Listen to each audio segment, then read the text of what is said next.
जिस मस्जिद दा निज़ाम चलदा चंगा ना लगे और जिस इदारे दा निज़ाम चलदा चंगा ना लगे, मौलवी चंगा ना लगे, तो उत्थे एक मतवली बना दिओ मस्जिद दा, एक सदर बना दिओ, एक खजांची बना दिओ।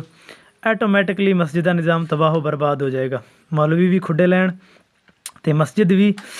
तो कल क़यामत का दिन होना है, कला खजांची मुतवली सदर ही नहीं, इन्हां दी लतरेशन नहीं होनी, बल्कि जमात की भी इंशाअल्लाह नाल ही लतरेशन होएगी कि जिन्हां ने यह निज़ाम बर्बाद कराया, मतवली सदर खजांची बना करके ना। और रब दे घरां दी भी भला कोई सरदारी हुंदी है, फलां सरदार, फलां खजांची, फलां मतवली हैं। रब दे घरां दी सरदारी, जिस रब ने दीन दी हिफाजत का जिम्मा खुद लिया है, उत्थे असी मतवली खजांची बना देते कि मौलवी का सकून भी बर्बाद हो जाए, तो मस्जिद का निज़ाम भी तबाह बर्बाद हो जाए, तो अपनियां सरदारियाँ चमकाओ। वाह मुसलमानों, क्या बात है।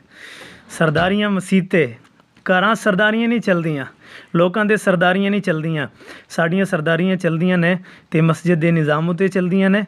ब मस्जिद का निज़ाम सोहना ना चले, मस्जिद का निज़ाम अच्छा ना चले, ना मौलवी नूं सुकून होए, ना जमातियां नूं सुकून होए, वो इंज कर दिओ तो इंज कर दिओ।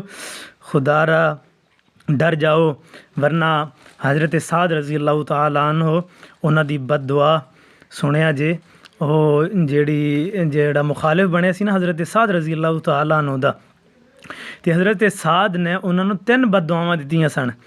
ਤੇ ਉਹ ਵੀ ਇਹੀ ਸੀ ਕਿ ਜੀ ਇਹ ਨਮਾਜ਼ਾਂ ਟਾਈਮ 'ਤੇ ਨਹੀਂ ਪੜ੍ਹਾਉਂਦਾ, ਤੇ ਮਸਜਿਦ ਅੰਦਰ ਟਾਈਮ 'ਤੇ ਨਹੀਂ ਆਉਂਦਾ, ਤੇ ਇਹ ਫੈਸਲੇ ਨਹੀਂ ਕਰਦਾ। ਤੇ हज़रत साद ने फिर ਉਹਨੂੰ 3 ਬਦਦੁਆਵਾਂ ਦਿੱਤੀਆਂ ਸਨ, ਅੱਲਾ ਇਹਦੀ ਉਮਰ ਲੰਬੀ ਹੋ ਜਾਏ, फ़कीर हो जाए, कंगाल हो जाए, तो ਇਹਦੀਆਂ ਅੱਖਾਂ ਦੀ ਬਣਾਈ चली जाए, तो ਇਹਦੀ उम्र लंबी हो जाए। वो 3 बददुआवां लगियां।